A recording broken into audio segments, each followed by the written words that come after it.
I don't think that any of you would be surprised to hear that I absolutely loved Spider-Man Into the Spider-Verse. With its fresh take on a hero that we've all seen countless times at this point, it completely reinvigorated my love for the franchise. There's plenty to dissect in Into the Spider-Verse from a story and character perspective, but as the movie dealt with multiple parallel dimensions, one of the most fun aspects was catching all of the fun little differences from our universe found in Miles' universe. Today I'm going to break down all of the details that I could find, big and small, and I actually learned a lot researching this video, so I hope you guys do too. First up is a pretty obvious change. In Miles' dorm room, we see a poster for Chance the Rapper based on his album coloring book. The main difference here being that in this dimension, Chance's signature baseball cap bears the number 4 rather than the number 3. In real life, Chance apparently started wearing this 3 hat because coloring book was his 3rd solo studio project, so maybe in Miles' universe, coloring book was actually his 4th album. Later, we see one of Miles' tests being returned to him dated December-ary 2nd, 2018. Needless to say, it looks like this dimension has some different months than ours does. It's unclear if this takes the place of another month or is a 13th additional month on the calendar, but either way, it's fun to say.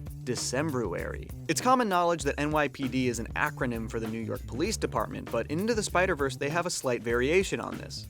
Free PDNY!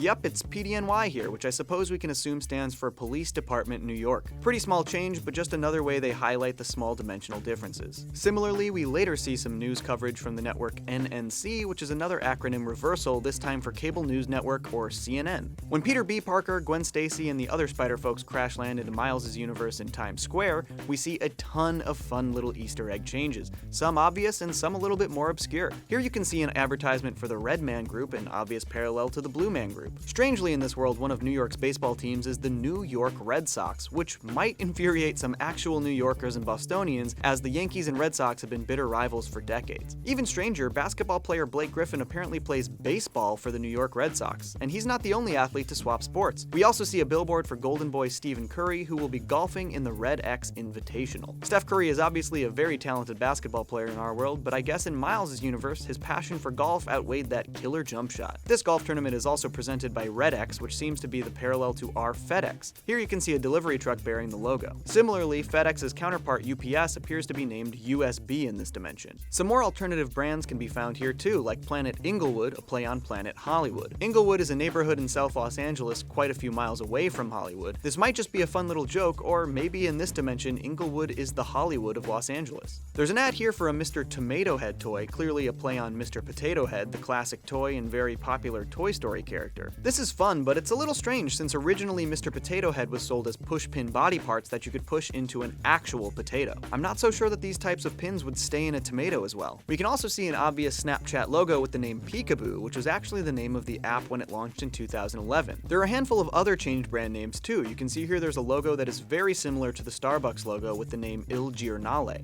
I think I'm saying that right. Il Giornale is actually the small coffee shop that was owned by Howard Schultz after his stint as marketing director for Starbucks. Eventually, Starbucks sold its original store to Schultz, and he rebranded Il Giornale to match the Starbucks name, becoming the coffee juggernaut we know today. Apparently, in this universe, he never purchased the original Starbucks, and Il Giornale became the coffee shop to beat. A couple of signs for a company called Backrub can also be seen in New York, bearing a very similar logo to our Google. This is a throwback to Google's original name, Backrub, and I think we can all agree that they probably made a good call when they changed the name. When Peter B. Parker crash lands in alternate New York, he crashes right into an ad for Coca Soda, which appears to be this dimension's take on Coca-Cola. We actually see Peter B. swing right past the Coca-Cola ad in the same spot in his version of New York earlier in the film. I think that the name Coca Soda is a reference to the little-known Coca-Cola ripoff Coca-Nola, which died off in 1918. On top of these brand name changes, we also have some fun pieces of media that exist only in Miles' universe. A poster for Clone College can be seen here, which is either an alternative or sequel to the short-lived but excellent animated series Clone High. This show is created by Phil Lord and Chris Miller, who both produced Spider-Verse, while Lord has a credit on the screenplay as well. Here's a sign for a movie called From Dusk Till Dawn, which appears to be a sequel to Edgar Wright and Simon Pegg's Shaun of the Dead. Apparently in the past, Simon and Edgar have joked about writing a vampire-centric sequel called From Dusk Till Dawn, and Pegg even wrote a treatment for the film, although he claims it was never a serious endeavor. We also see an advertisement for a show called Hi Hello, a take on Nick Kroll and John Mulaney's very silly comedy duo Oh Hello. The two have played these characters in TV shows, on podcasts, and even had a Broadway show. John Mulaney, of course, voices the hilarious Spider-Ham in Into the Spider-Verse. I'm right here. There's also a massive billboard for an EA Sports water polo video game. EA is of course known for making all kinds of sports games, including Madden, but apparently water polo is a much more popular sport in this dimension. Here's an ad for what appears to be a parallel to The Weeknd's Starboy album called Kissland, but I don't really know much about The Weeknd, to be honest, so yeah, there's that. And here, of course, we see a sign for a movie called Baby Showers, which I would venture to guess is a sequel to Kristen Wiig's hilarious film Bridesmaids. That does seem like a logical continuation of the franchise. Here's a hilariously obscure one. You can see a bus ad for a George Saunders book called Custer in Purgatory. George Saunders is an incredibly celebrated author, but the only novel to his name at this point is called Lincoln in the Bardo. Custer in Purgatory parallels this in a couple of ways. One, rather than Abe Lincoln, the book references George Armstrong Custer, a general in the Union Army during the Civil War. Now, Bardo is actually known in some sects of Buddhism as the transitional state between death and rebirth. The obvious Western parallel here is the concept of purgatory, hence Lincoln in the Bardo becomes Custer in Purgatory. Now, the final little media Easter egg I noticed was a really fun reference.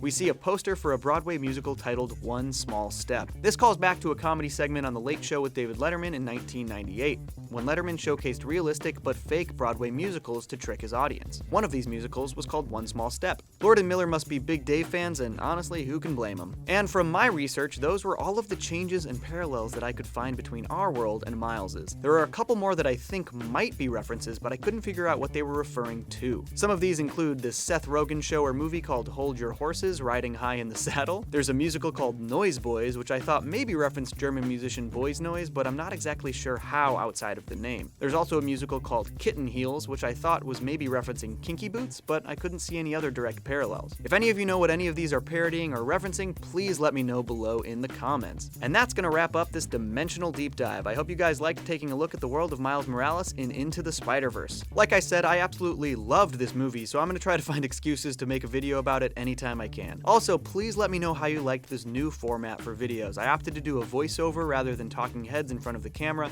and I want to hear what you guys think about it. Thanks so much for tuning in. If you like this video, do not forget to comment, share it with your friends, hit that notification bell, and I'll catch you guys in the next one. Alright, peace. Johnny! Two cellos.